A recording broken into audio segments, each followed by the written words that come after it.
Bonjour à tous, bienvenue sur notre webinaire donc Club sportif engagé, numéro 16. Et donc aujourd'hui, on a le plaisir d'accueillir avec nous, Audrey Lescour, qui est conseillère développement à l'Agence nationale du sport, qui va pouvoir nous présenter les dispositifs emploi. Donc, je vais te passer la parole tout de suite, Audrey. Bonjour à toutes et à tous. Donc, merci Héloïse pour la possibilité de pouvoir présenter les dispositifs emploi de l'Agence nationale du sport. Donc, vous avez normalement, je pense que vous voyez tous la présentation sur la visio. Donc, n'hésitez pas à me dire si c'est pas assez lisible ou assez clair. Donc, du coup, on vous a mis une petite d'abord présentation un petit peu du budget que représente la professionnalisation du mouvement sportif au sein de l'Agence nationale du sport. Donc pour l'année 2025, donc vous pouvez le voir à l'écran, on a un budget en tout cas sur l'emploi de 52,79 millions d'euros qui est réparti donc comme suit, donc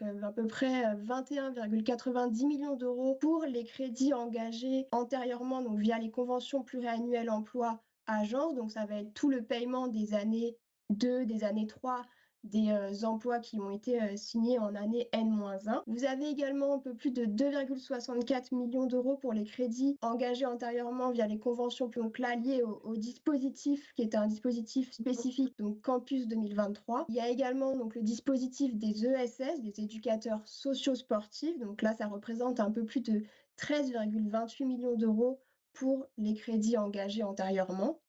Et donc, ce qui nous intéresse peut-être plus particulièrement pour la présentation d'aujourd'hui, c'est les 14,97 millions d'euros qui sont disponibles sur l'ensemble du territoire métropolitain et ultramarin pour la création d'emplois, donc la première année, que ce soit donc de l'emploi pluriannuel, mais également des aides ponctuelles à l'emploi. Donc ici, on vous a présenté donc les deux dispositifs de l'Agence nationale du sport en lien avec la professionnalisation du mouvement sportif pour cette année et ces campagnes 2025.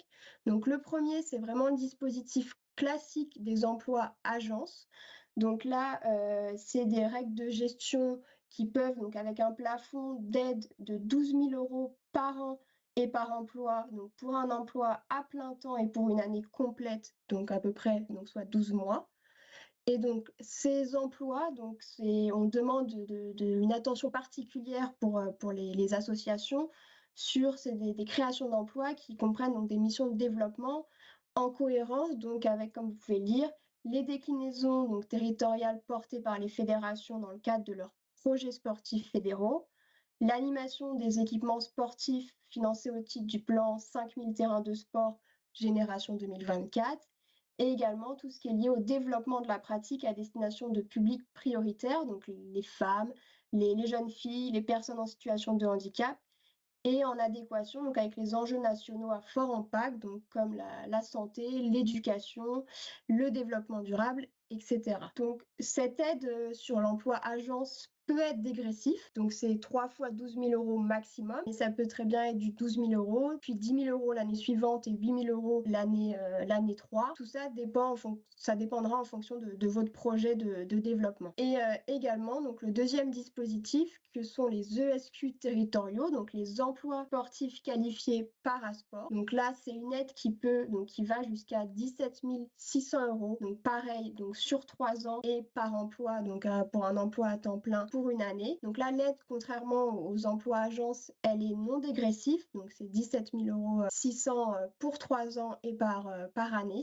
Et donc là, c'est vraiment des actions de développement des pratiques parasportives et des activités physiques et sportives à destination des personnes en situation de handicap. Donc ces emplois sont priorité aux fédérations spécifiques, donc telles que la Fédération française handisport et la Fédération française du sport adapté, et également ouvertes aux fédérations qui ont la délégation parasport. Ici, on vous présente un petit peu justement le calendrier des campagnes emploi au sein de l'Agence nationale du sport. Là, actuellement, donc ce qu'il faut savoir en premier, c'est peut-être que les aides financées dans le cadre du PST, donc emploi, sont instruites par les SDJES, donc le service départemental à la jeunesse, à l'engagement et au sport. Donc, c'est les SDJES qui vont instruire votre dossier. Donc, si vous avez des demandes justement spécifiques à l'emploi, c'est vraiment de vous rapprocher de votre référent emploi au sein du SDJES qui va pouvoir vous faire un entretien et échanger avec vous sur votre projet du coup d'embauche d'un salarié au sein de votre club. Une fois que cet entretien a été effectué, donc là, vous verrez avec lui pour pouvoir déposer votre projet qui là se passe via le compte asso, donc qui est une plateforme voilà, de dépôt en ligne des projets. Donc le calendrier un petit peu de la campagne, donc là justement les SDJES sont en train d'évaluer les emplois des années précédentes, donc de l'année N-1, pour pouvoir mettre en paiement le renouvellement de ces aides, puisque comme vous avez pu le voir, ces aides peuvent être jusqu'à en tout cas de 1 an, 2 ans ou 3 ans.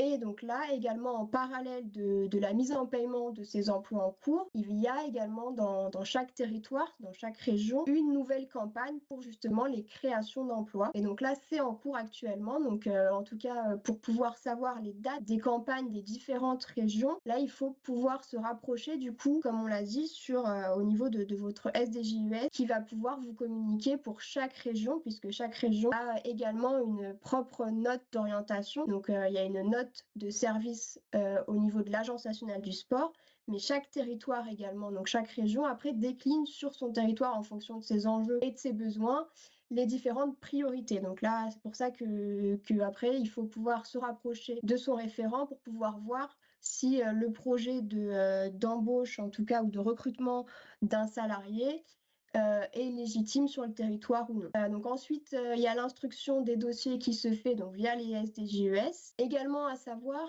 que votre fédération d'attachement, donc votre club est affilié à une fédération sportive, et donc la fédération a également une stratégie de professionnalisation. Donc la fédération va aussi, en fonction du dépôt de votre dossier, pouvoir donner un avis au SDJES par rapport à la demande de subvention que vous êtes en train de formuler. Donc tout ça, une fois que c'est instruit, donc ça passe par la conférence des financeurs pour avis et ensuite donc la décision du préfet de région pour pouvoir acter du coup les financements sur les créations d'emplois pour l'année en cours. Et donc après, on passe dans la période de mise en paiement de ces nouveaux emplois. Ce qu'il faut savoir également aussi peut-être, c'est voilà, les types d'emplois qui sont financés dans le cadre donc, de l'Agence nationale du sport sont donc des emplois type éducateur sportif.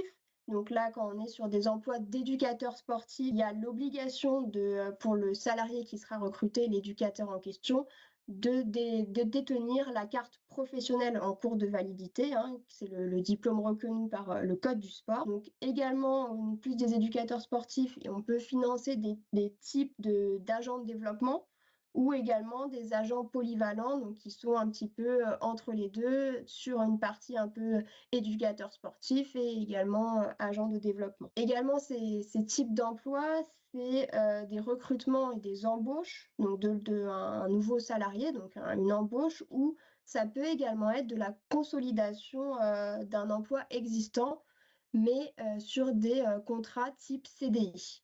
L'aide ponctuelle à l'emploi peut par contre lui servir un petit peu prioritairement au recrutement de salariés en CDD, puisque ça peut être sur de l'annuel, peut-être des types de renforts sur des emplois un peu saisonniers, etc.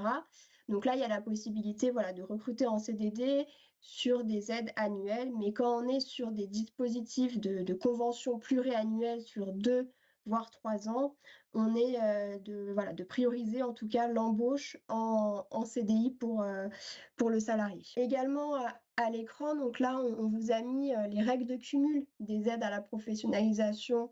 Donc ça a été établi hein, par la Direction générale de l'emploi et formation professionnelle. Donc vous pouvez voir du coup le cumul ou non qui est possible entre des financements liés à l'Agence nationale du sport et les autres types de dispositifs qui existent par ailleurs. Et donc, vous pouvez voir que voilà, les emplois, que ce soit emploi agence ou les ESQ parasport, donc qu'on vous a juste présenté, ne sont pas cumulables avec d'autres types, enfin en tout cas les types d'aides qui sont ici à l'écran, donc les contrats d'apprentissage, les contrats de professionnalisation, et tout le reste, je ne vais pas citer ce qui est inscrit à l'écran, mais donc ça vous permet d'avoir un petit peu déjà une première idée là-dessus. Et peut-être à titre voilà, d'information, juste en 2024, voilà, l'Agence nationale du sport, sur cette partie-là, donc qu'on appelle nous la part territoriale, a pu financer, enfin cofinancer un peu plus de 4 745 emplois. Et donc du coup, là, les campagnes pour cette année 2025 sont ouvertes sur l'ensemble des territoires. Donc là, c'est vraiment après à vous de pouvoir vous rapprocher déjà aussi peut-être aussi de vos fédérations hein, pour voir les stratégies de professionnalisation en fonction de la fédération à laquelle vous êtes rattaché et également de pouvoir vous rapprocher du coup des référents emploi au sein de chaque SDJUS sur votre territoire qui va pouvoir vous accompagner sur la construction du projet de recrutement d'un salarié au sein de votre club. Je ne sais pas si déjà cette présentation amène un petit peu des questionnements de votre part. J'ai pas bien entendu. En cas de CDD, quelles étaient les aides conseillées? Alors, pour les CDD, ça va être principalement les aides ponctuelles à l'emploi. Donc, c'est des aides qui sont sur 1 an, donc pareil à 12 000 € maximum pour l'année pour un temps plein. Et donc là, c'est généralement plus des types un petit peu de saisonnalité. Donc, si c'est un renfort ponctuel sur l'année, ça peut être l'aide qui est à prioriser. Mais donc, c'est là, sur ce que vous voyez à l'écran, c'est ce qu'on appelle, nous, les emplois agences, mais sur une année. Les emplois agences, c'est-à-dire qu'on postule dans le cadre de l'ANS, mais sur une seule année, c'est ça? C'est ça, c'est dans le compte asso, vous avez la possibilité, donc ce sera l'emploi agence, et vous avez la possibilité de sélectionner soit une demande d'aide sur 1 an, sur 2 ans ou sur 3 ans. Ok, merci. Merci, Audrey. Morgane? Oui, bonjour. J'avais posé les questions dans le chat, mais du coup, je vais les reposer. Ah ben, allez-y. Donc moi, je suis chargée de mission emploi à la Fédération française de tir à l'arc et donc chargée d'accompagner toutes les structures du réseau fédéral vers l'emploi, la professionnalisation, notamment dans leur demande PST emploi. À ce jour, j'ai toutes les infos globalement sur toutes les régions, sauf la Nouvelle-Aquitaine. Quand on va sur le site de la Dragès, c'est les infos de 2023.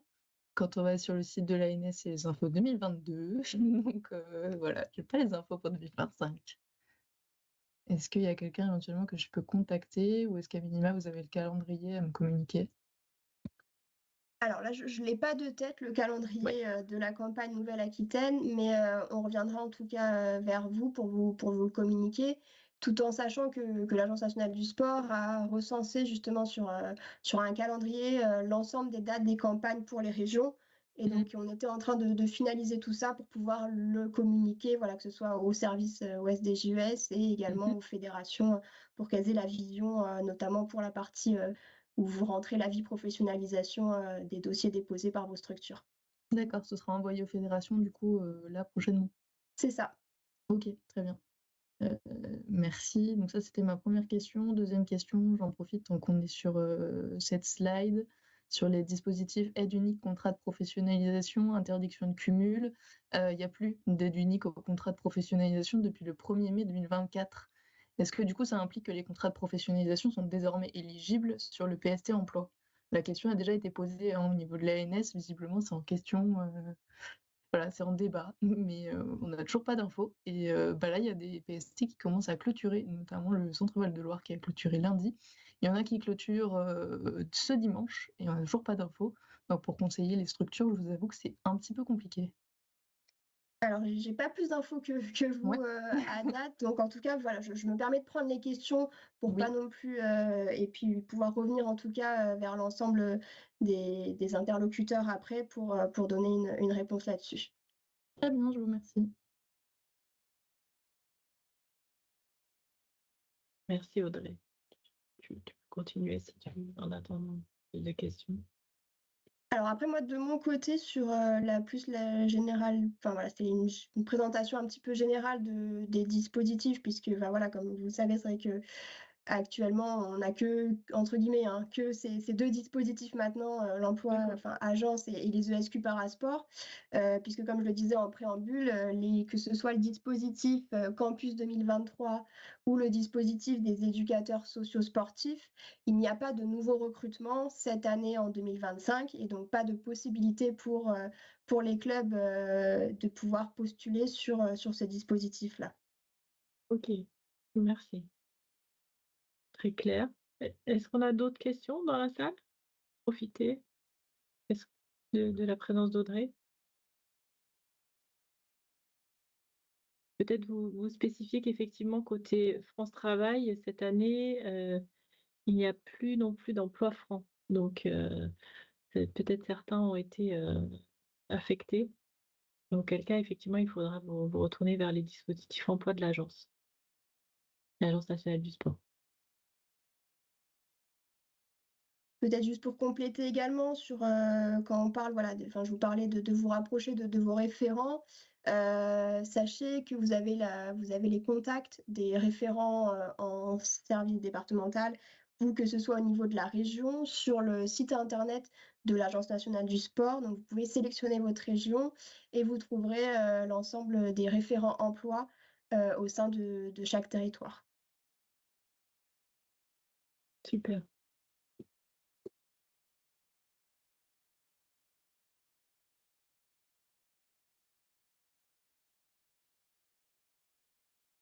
Oui, Bruno. Oui, bonjour. J'avais une petite question sur la période. C'est, je suppose, la période du 1er janvier au 31 décembre 2025 qu'il faut taguer. Ou est-ce qu'il y a le droit, comme dans certains autres dispositifs ANS, à déborder sur l'année 2026 quand on considère une année, hein. Alors, généralement, on demande aux services départementaux de pouvoir débuter l'aide la subvention de l'agence au début de la signature du contrat de travail. Oui. Donc, si le salarié a été embauché au 1er septembre 2025, l'aide couvrira le 1er septembre 2025 au 31 août 2026 pour votre subvention 2025, etc. sur les années suivantes. D'accord. Je dis ça parce que quand on rentre dans le compte asso et qu'on dépose pour 3 années, en fait, on n'a pas, on a le droit juste à 25, 26, 27, pas à 28. Donc, Alors, effectivement, sur les années, c'est bloqué, mais après, il y a les dates où là, vous pouvez dépasser sur 28. Ok, ça marche, c'est clair. Merci.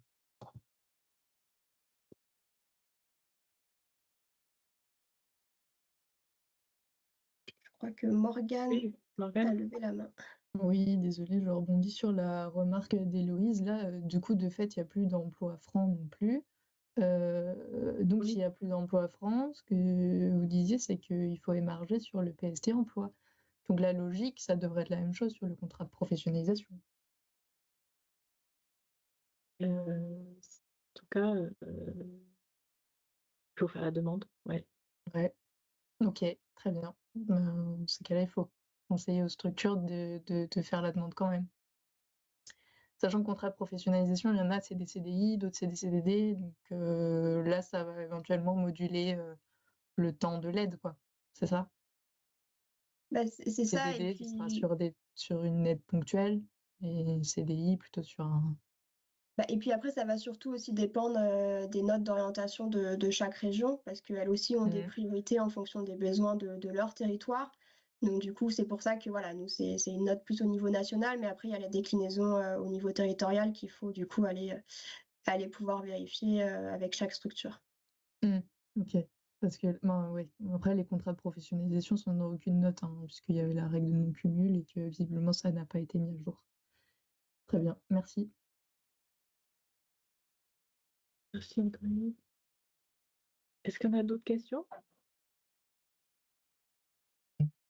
Oui, le GDOS de Lozère, est-ce que vous voulez prendre la parole? Non, je regarde la question. Oui, bonjour, vous m'entendez? Bonjour, oui. Alors, j'avais une question. En fait, nous, on a une aide pluriannuelle, mais moi, j'ai commencé mon poste dans la structure en août 2022. Du coup, normalement, ça couvre jusqu'à août 2025. Mais du coup, je voulais savoir si avant la fin du mois de mai, il fallait quand même faire le renouvellement sur la plateforme du compte asso et que ça prendrait justement ce décalage-là, pardon. Alors, si j'ai bien compris la question, c'est que du coup, vous avez été embauché en août 2022. Donc, vous avez eu un financement en 2022, en 2023 et en 2024. Et donc là, de vous demander si vous avez la possibilité de redemander un renouvellement de cette aide, c'est ça? Oui, parce que vous dites que ça va de date à date par rapport à la date de signature du contrat. Donc, vu que moi, j'ai signé en août 22, c'est-à-dire que l'aide est court jusqu'à août 2025. C'est ça. La Donc, subvention annuelle, enfin, parce que du coup, nous, on verse des subventions annuelles. Donc, effectivement, la subvention 2024 couvre de août 2024 à juillet 2025. Donc, après, si vous demandez là une subvention, enfin, le renouvellement de votre aide, eh bien, effectivement, on repartira de août 2025 à juillet 2026, etc. Et le renouvellement de l'aide, du coup, il faut voir avec donc, notre SDJUS la date de clôture du dépôt ou c'est forcément fin mai les dépôts de demande?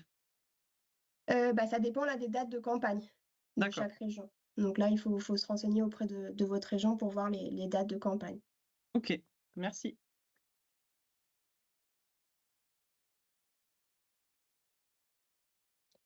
Super, merci beaucoup. Est-ce qu'il reste d'autres questions? On a déjà posé de questions à Audrey. Merci beaucoup pour cet échange, Audrey. On voit que c'est un petit peu utile. Je vous propose de finir par juste vous présenter, déjà remercier Audrey, hein, merci beaucoup de ta présence.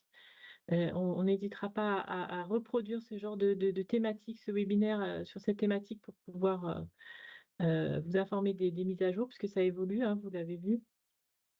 Et n'hésitez pas aussi à regarder les webinaires qu'on a fait l'année dernière sur l'alternance, les stages, les services civiques aussi, qui sont, alors certes pas des emplois, mais des moyens de commencer à intégrer des personnes dans son équipe.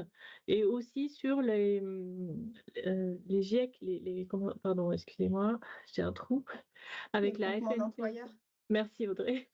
Voilà, avec la FNPSL, des groupements d'employeurs, donc qui vous permet on a fait un webinaire aussi l'an dernier, donc sur notre chaîne YouTube, vous avez tous les webinaires, qui vous permet de bénéficier de quelques heures d'emploi avant que de pouvoir l'embaucher à plein temps.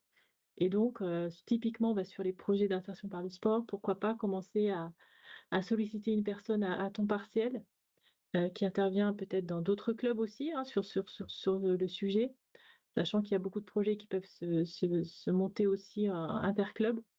Donc voilà, encore une fois, hein, notre objectif, c'est de vous accompagner davantage sur ce sujet-là.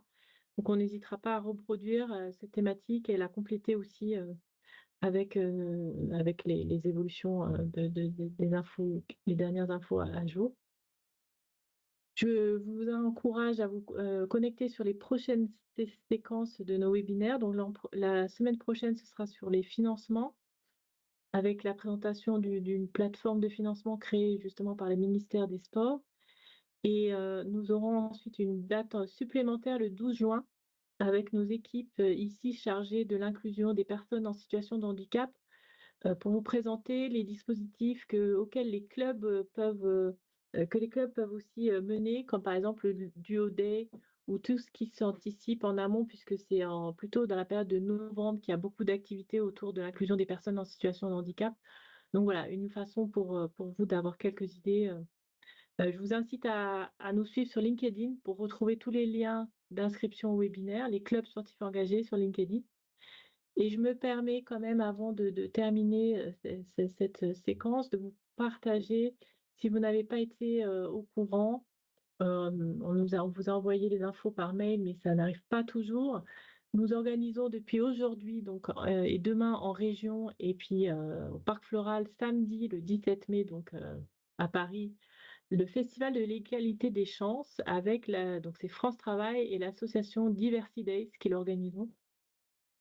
C'est un festival entièrement gratuit, donc vous pouvez vous inscrire et inciter les personnes de vos communautés, donc soit vos adhérents, soit les parents, les communautés à s'inscrire pour toute personne qui recherche un conseil, une inspiration pour s'épanouir dans sa vie professionnelle ou sa vie sociale tout bonnement, puisqu'il y aura donc plus de 200 associations présentes. Donc, vous voyez, 300 associations.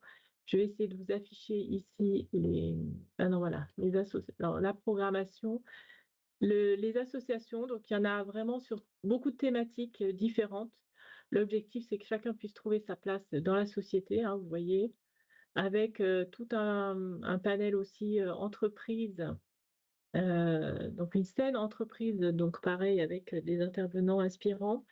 Et donc nous, les clubs sportifs engagés, j'ai le plaisir de vous inviter, si vous êtes en région parisienne, en tout cas, sur la scène l'Agora des possibles, où on aura une séquence où on mettra en avant le sport comme vecteur justement d'inclusion et d'émancipation dans la vie sociale et professionnelle, avec donc des clubs sportifs engagés qui recevront, si vous êtes là, faites-moi signe, au moins par mail, et puis pour qu'on puisse vous inscrire et vous faire monter sur scène. L'objectif, c'est vraiment que nos ministres des Sports et du Travail puissent féliciter les clubs qui s'engagent comme vous sur l'inclusion, l'insertion par le sport. Donc là, on aura déjà le Paris Basket et puis le COS de judo Sartrouville. L'objectif, c'est de faire vraiment témoigner des bénéficiaires des actions. Voilà, donc si c'est à 11h27, si vous êtes sur Paris, encore une fois, inscription donc sur ce site internet que je vais partager tout de suite en ligne. Et on aura ensuite une séquence, j'aurai le plaisir d'intervenir avec Arnaud Assoumani. Où est-ce qu'elle est cette séquence-là? Elle est un peu plus loin. Coraline Vitalis, et ainsi que donc, la représentante de Sylvie Géano qui dirige les entreprises s'engagent, et Thomas Joly, que vous connaissez ça sans doute, puisqu'il a dirigé les magnifiques cérémonies de Paris 2024. Donc n'hésitez pas aussi à nous rejoindre pour cette séquence qui sera suivie d'une séquence plus festive avec Booba Colors, qui est aussi club engagé. Voilà, je vous incite sinon à regarder aussi les animations en région. Aujourd'hui, exactement, merci Rodolphe. Si tu veux faire la promo Rodolphe, tu as connaissance d'une animation en Grand Est, n'hésite pas à prendre la parole. Écoute, bonjour Héloïse et bonjour à toutes et à tous. Non, j'ai pas connaissance du programme détaillé, mais je sais qu'il y a de nombreux événements, effectivement, que ce soit en Grand Est ou dans les autres régions avec les collègues qui sont organisés. Les agences France Travail se sont mobilisées, en tout cas, par rapport à notre premier partenariat sur ce festival unique. Exactement. Si vous êtes notamment à Toulouse, il y aura un mini unique. Donc, c'est vraiment carrément, ils ont fait tout un festival. Donc, voilà, j'espère que vous pourrez en profiter. Et puis, je vous remercie pour votre présence aujourd'hui et je vous dis à la prochaine fois.